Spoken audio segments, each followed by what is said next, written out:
framework that I want to talk about a little bit is I'm going to invite Oyinbold up to talk about the Praxis redemptive frame and some of their experience actually using this with entrepreneurs in Mongolia. So if you help me welcome up Oyinbold, that would be great.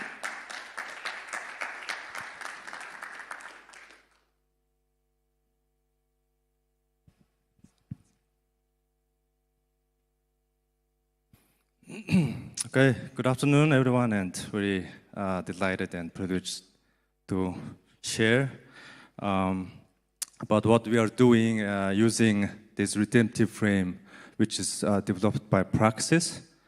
So it's a redemptive frame. And have you heard about the organization named Praxis? Anyone? Yeah, so you might be familiar with this frame. And this is what we are using. We didn't develop it, but we are using it. So I'll give a brief introduction to this frame and how we are implementing some of the programs in our context. So this redemptive frame is a tool which is helpful to organize the primary ideas that how the world and what we are doing, what we are building as an entrepreneur and as organizations. So there are three centric, circles and also three axes. So we'll talk about this one by one. So the first one is exploitative way. So there are three ways to work, right? So the first one is exploitative way, which is take all you can get. It's more like a self-centered way. It's self-glorifying, and the motivation is win and control, gain advantage, and get what you want, and seek serve the self-privilege and the attitude is, you win and others lose. So it's a human default. It's the natural thing in the human, and the world is sinful, and many things around us is very exploitative. And but there is an ethical way, which is the doing things right. Being good, doing good by doing good, and being honest, having integrity, doing collaboration, and the attitude is I win and also you win. And we talk about there is a win-win principle and all these things, and it's actually a God's blessing through common grace for all humanity, and this is the response. This is the human's response to these exploitative things in the world. But there is a shortcoming, and there's issue with this ethical way. It's it makes us self-righteous. We become morally pride that we are doing good, you guys are doing wrong. We are the good ones, but the others are not. And also it has a danger to a justification by doing good. So when we are doing good, we are justified by God, all these things. So which means there are we know that there are bad things and good things, and all we just divide bad and good. So doing good is good thing, but doing good and being ethical is not enough. There is another way that we work, which is redemptive way. It's redemptive way is a creative restoration through sacrifice. So the motivation is love and serve, and it includes all the ethical ways, ethical works we do, but it's in a different way, in a different attitude and different motivation. And it says, I sacrifice and we all win together. So it's, ethical, doing good, plus creative restoration through sacrifice. And this is the this teaches the gospel of grace and joining God in restoration of the world. And it's serving and loving God and our neighbors. So yeah, this is the definition of how being redemptive is. It's the following the pattern of creative restoration through sacrifice in our life and in our work. So being redemptive is actually an economic term, right? So it's like buying something back, and putting it back in the rightful place. And restoration is, as we all shared in the morning, it's like restoring, renewing, healing, putting the things back to the rightful place. But being restored, how we can restore something? So we do it in two ways. First one is being creative, and second one is being sacrificing. And being creative is it's a God's nature, that it's a greater God that we follow His nature to make new things, creating new things. And the second one is also what Jesus did for us. It's sacrificing. It's serving God and serving the world generously, giving ourselves, right? So yeah, and that's the three circles, and there are also three axes or three dimensions. So how we can be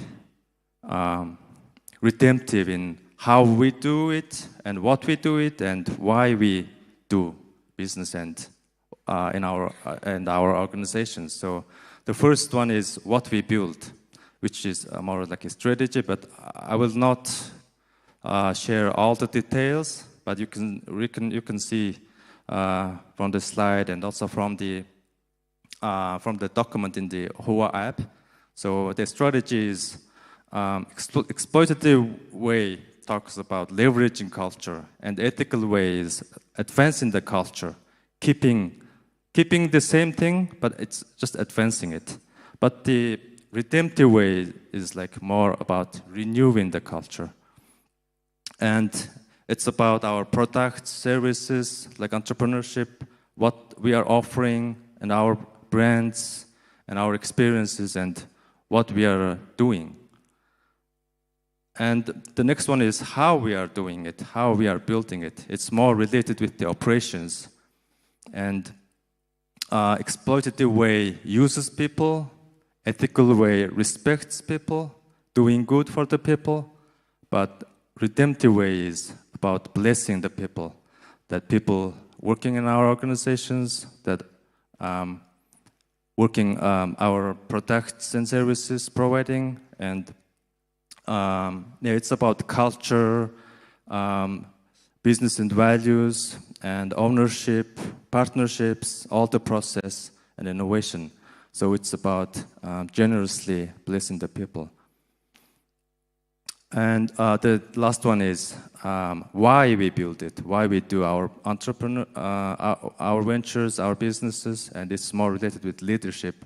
So the exploitative way talks about living for self, and the ethical way talks about improving yourself, improving the things around us.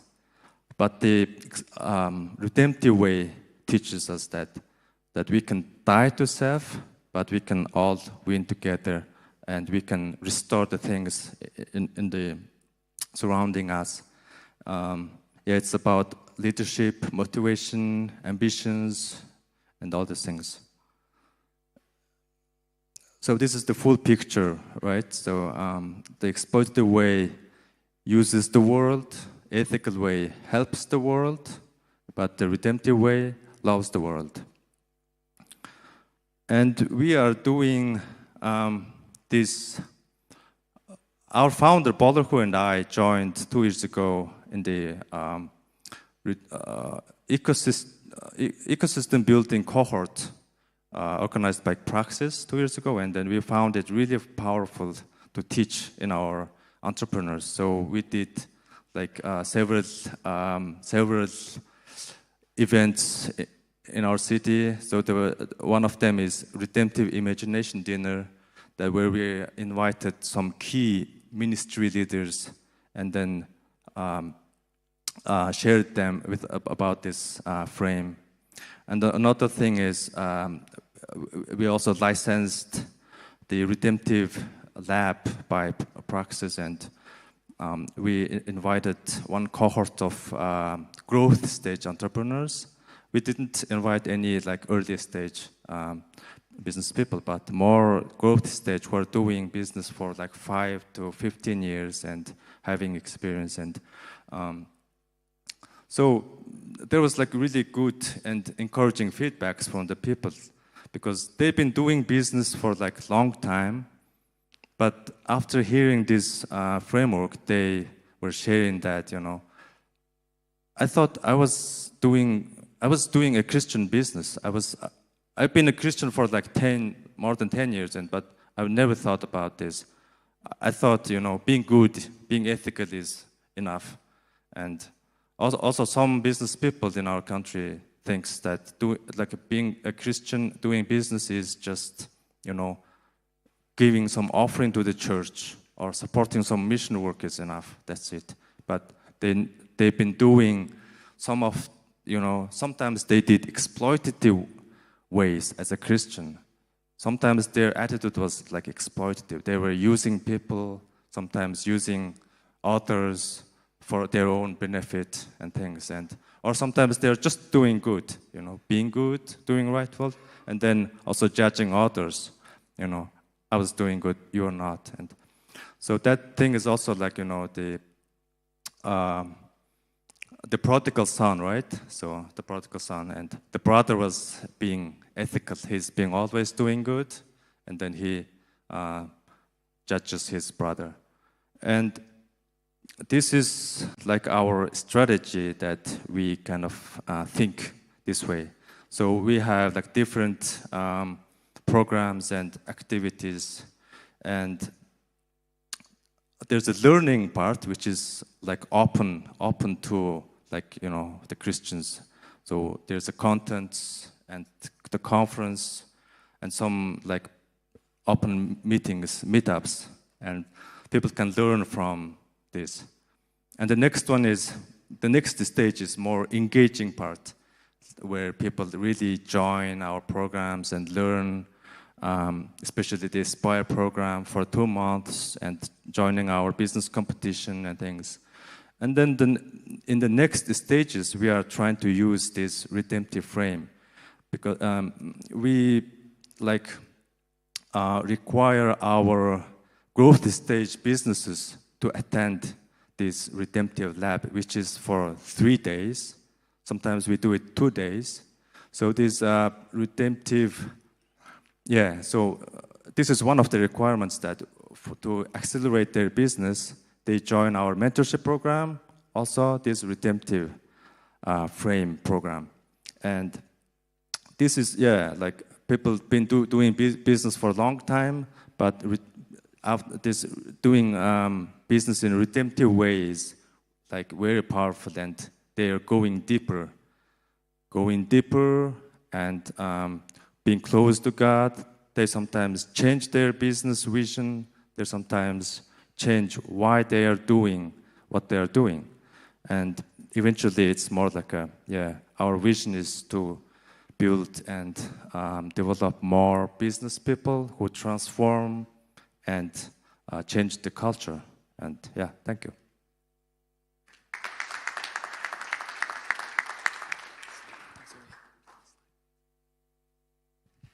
Awesome. Thanks, Obi. I appreciate it. So yeah, there you have it. I know there's been a lot of jargon kind of thrown around today between kingdom and redemptive and faith-driven, and I hope that that gives you a little bit of a taste of some of these different tools and frameworks that people are using around the world to better make it possible to serve entrepreneurs and integrate their faith directly into their businesses. So I'm looking at the time here. We've got about 15, 20 minutes. I know it's warm in here. I know it's right before lunch. But we're actually going to have just a little bit of Q&A. So if you're anything like me, again, all of these words being thrown around of kingdom, redemptive, faith-driven, sometimes it's hard to keep it all straight. And I think it would be good just to have some collaboration and thought process around. If you're curious about what one of these tools looks like, if there's anything that was confusing, if you have questions, talk to these guys. But I'm also going to invite them back up to the stage for a little bit here, and we're going to just do a little bit of Q&A if there's anything that caught your attention and that you want to talk about. So Obi, I'm going to ask you to come back up, and Joseph, if you want to come join me on stage,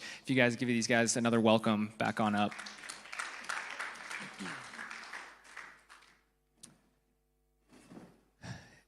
Yeah, so let's go ahead and kick it off here. Is there anybody that has a specific question? I'll come and bring you the microphone about any one of these tools. It could be the Synapis Kingdom Business Module, it could be the Operation Timothy, or it could be the Praxis Redemptive Frame. Does anybody have anything that they would want to ask either Joseph or Oyunbold? Yeah, come over to you.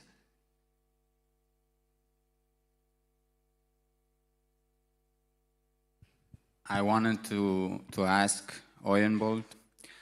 He talked about sacrifices in business.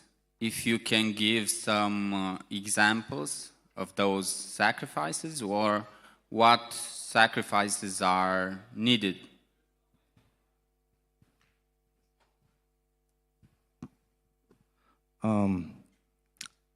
First of all, I'd like to ask you guys to ask me questions, not to theological things, but more practical things that we are doing, because it was, developed by those thought leaders in Praxis.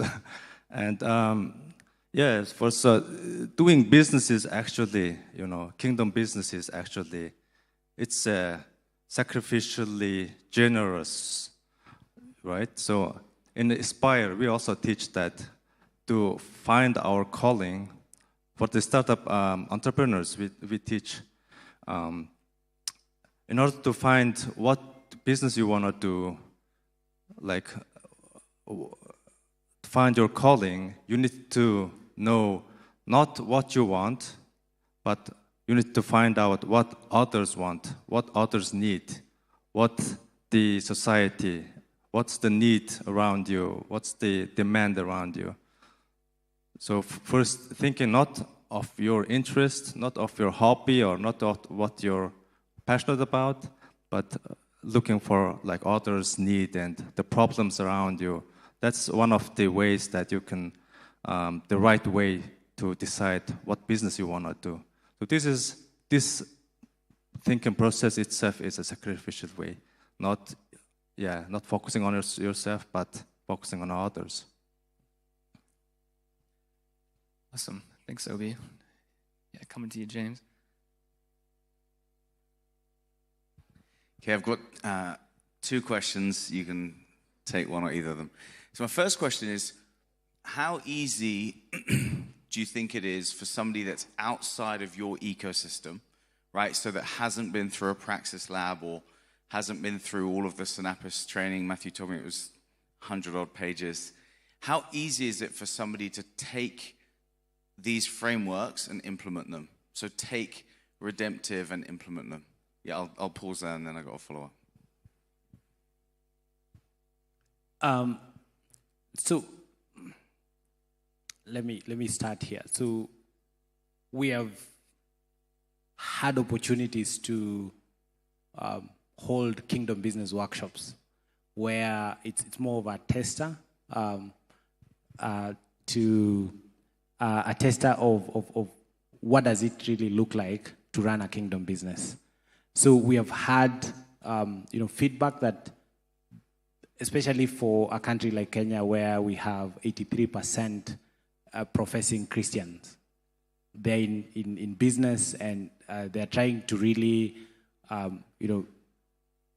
live out their kingdom calling. Even if they don't have, the knowledge, or they might had, been invited in a church and they know they are contributing towards the mission of God through what is happening in the ministry of church. So they have an idea of really, I'm a faith-driven entrepreneur, but I don't know practically how to do this. So some of them have come back, and that is what has attracted them even to the Synapse offering. They are completely outside. They haven't even had an opportunity to go through the Synapse program.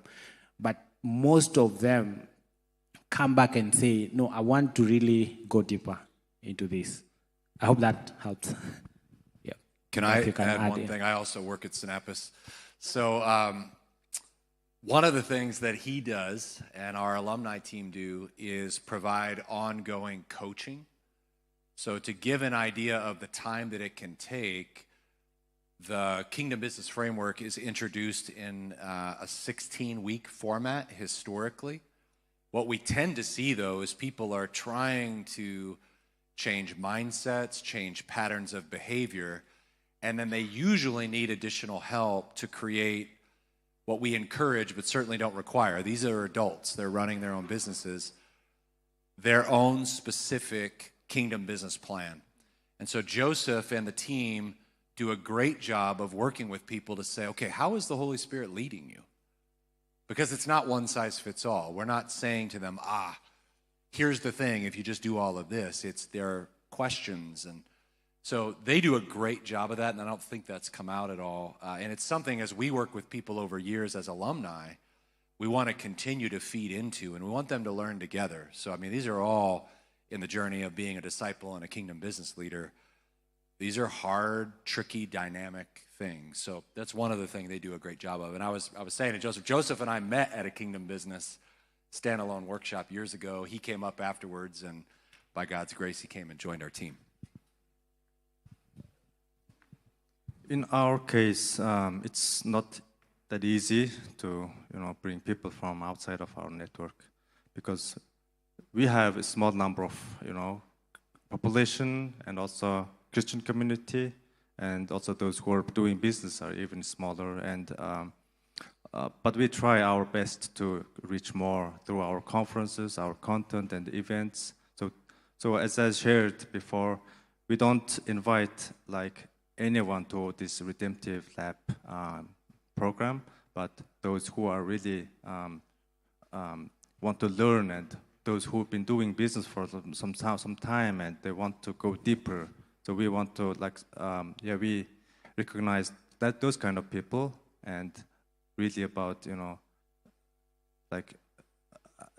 those people who have the same value. So we want to we invite those kind of people in the first. So it's very handful number of people that we work with.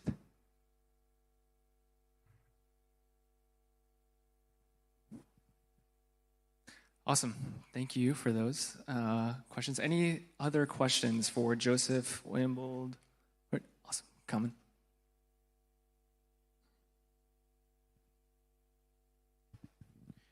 Thank you guys for your time. So my question is, it is already a hard time in Romania to sort of give the business people to align their company to the ethical way of doing business, okay? So how do you introduce the even better idea of redemptive way to someone who has a hard time of doing business in the ethical way already? So in a word, how would you suggest of kind of selling the idea of redemptive business? Because I guess you wouldn't just wait for businesses to come in and ask for a better way of doing business. How would you sell the idea? And I think this is especially for OB, to what you do. So answer is attend practice cohort, license their program, and teach it. So yeah, so a guild or some other capacity builders can really organize this kind of events. So firstly, before lab, redemptive lab, we organized redemptive imagination dinner, which is, inviting those people that we want to reach, like business people or nonprofit people, the leaders, and then we just share about it. And then the first time we like ourselves, it was not easy to teach, so we translated the video teaching by praxis into Mongolian language. We like with the voiceover, and then we just showed it in the dinner. So so like 20, 30 leaders joined, and it was very impactful for them. So just start by one imagination dinner or some event. Yeah, thanks for that. Joseph, I might ask for you to add a little bit to that as well, just based on the experience of corruption in the markets in Kenya, and I know that's true in Romania as well to a degree. And so with this idea where it's not always as black and white, and sometimes to grow, it feels like you have to cut corners, and I'm curious what that looks like on the Synapis side as well. So after engaging the Kingdom Business Framework, we have had entrepreneurs coming boldly and sharing stories of situations where they were compelled to be unethical. But because of the content and the community that they are part of, they were able to really say no to corruption. And that's in our impact report, and over 60% of our alumni we survey every year, they will 82. In fact, thank you, Matthew, for correcting that. 82% of our alumni who we survey every year, they boldly say they were strengthened by the support they got, and they are still getting to stand against corrupt practices. I mean, the other day, I think 2 weeks before we traveled here, there was a report that was given that Kenya is round number 4 in terms of corruption. So that means the practices are becoming a bit challenging, especially even to run a business, not to say the challenges of just navigating the marketplace. But there is hope, because we are also seeing a different crop of entrepreneurs or business leaders who are, open to say, I will not do this, I will not engage in this. And in fact, one of the other stories that I wanted to share was about this entrepreneur who is engaged with milk processing in a big family business. And one evening we were having a founders meetup, and she boldly told us she was trying to get into some of the supermarkets, and because of the content of Kingdom Business framework that she had gone through, the content, the community, and the challenge of others, she was able to really say, I would rather lose this deal than cut corners. And that's just a way in which we are seeing them, like just encouraging entrepreneurs to really think about this as an invitation. And one of the other things she said is God is working even while I am also obeying, which was so beautiful. Yeah, thanks. Yeah, that's awesome. Thanks, Joseph. I think that's what's so interesting about a lot of these frameworks too, is that as you start to get a community of people that start thinking in the same way, they start to think against the grain of maybe the culture that they actually grew up in, that, hey, there's a different way to do business, and that has some real momentum and some real strength behind it. So yeah, thank you guys for sharing about that. Okay, I've got time for one more question, and I'm going to give it over to Mark Jackson right here. Thanks, Keegan. Oyinbold, you shared a really helpful slide at the end called How Do We Work? And it had the funnel of the different kind of levels at which you're trying to engage. Yeah, great. Thank you for putting that up. The different levels at which you're trying to engage folks and bring them through this sort of passage into greater influence, greater faithfulness, all that. As my question is, and Joseph, I'd love to hear from you as well, as you guys have developed your sort of marching orders, how you engage at each level, what did that process look like for you to develop the way in which you engage in the different systems that you use to do these different levels? Yeah, so first one is learning part is more about, we can't work with entrepreneurs physically as many as we can, right? So those, we create contents like podcasts, we are very active in social media. We have like more than 50,000 followers in our social media pages, and we create like reels and podcasts on our YouTube, and we're active on that to provide this value-based contents they can learn, and even just one quote or something. And then we organize like different kinds of events like Faith Tech Ulaanbaatar, like those who are in the tech. So we do it like bi-monthly meetings.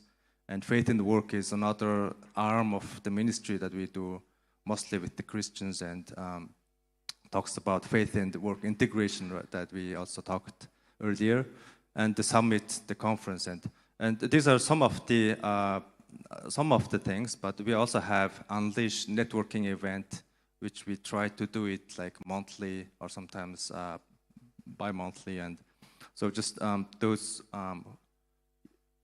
To reach as many people as we can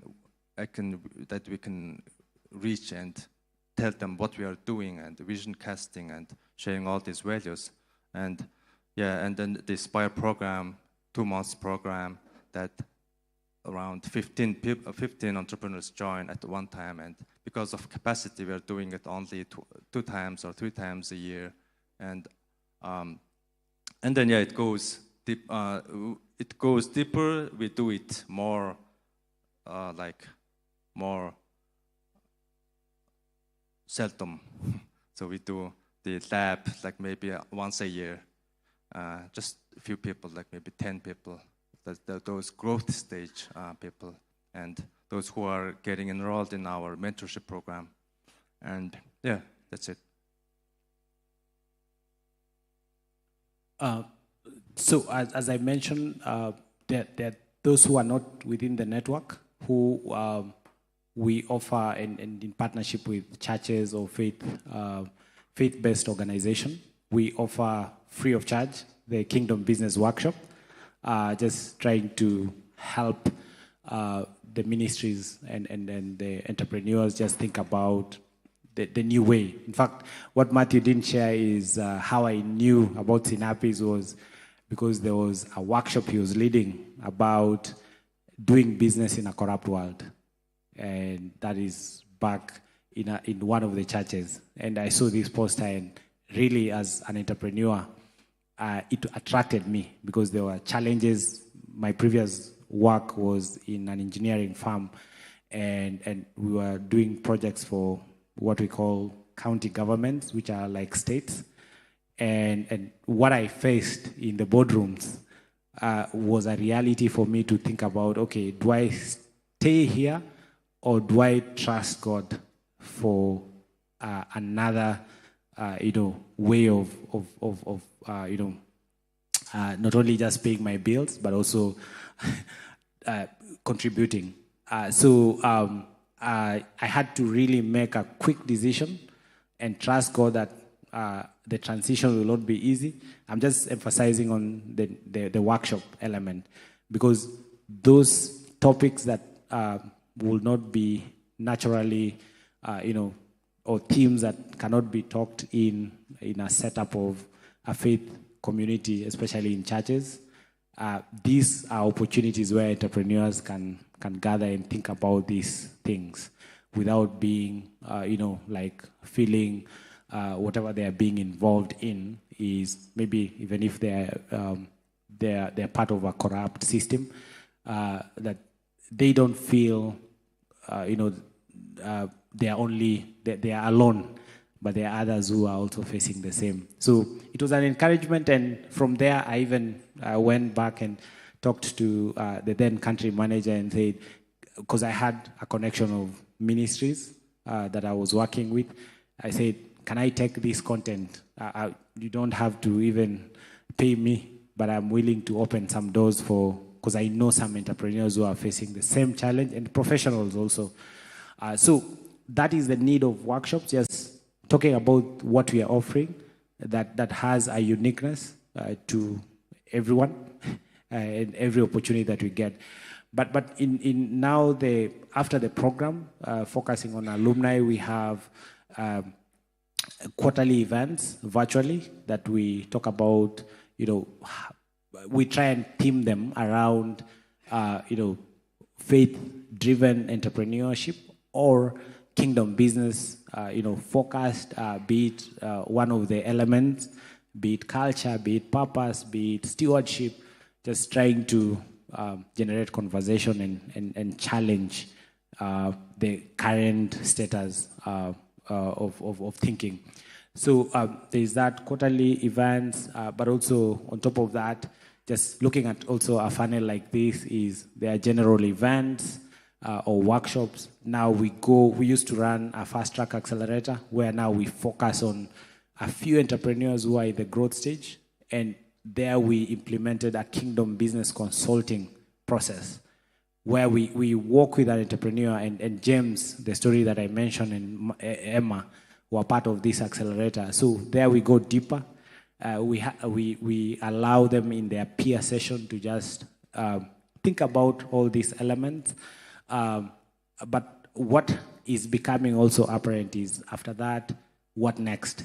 So there is also the ongoing opportunity for coaching where we open up our time, just also involving some of our team members who handle other things, other roles, and have expertise like Yvette, just to have this conversation with those who really are willing to implement their kingdom business frameworks. And most importantly, in this conversation, they come up with a plan. Just like they have a kingdom, a business plan, we also encourage them to develop a kingdom plan, a kingdom business plan, where they work through their goals over a period of 1 year, and that's where we provide now one-on-one support. Yeah. Just to add one thing, so we also give emphasis on building community. So in the learning and engaging part, we see this as more like a broader community, or the public, the Christians, all Christians. And then accelerate and then impact part, we see it as a core community, those who are really closely working with us, those who are mentoring us, those who are supporting us and joining our programs regularly. So those are like also a handful of people, like maybe 30 people. So we work with them in that stage. Awesome. Thank you very much. Can we give these guys a round of applause?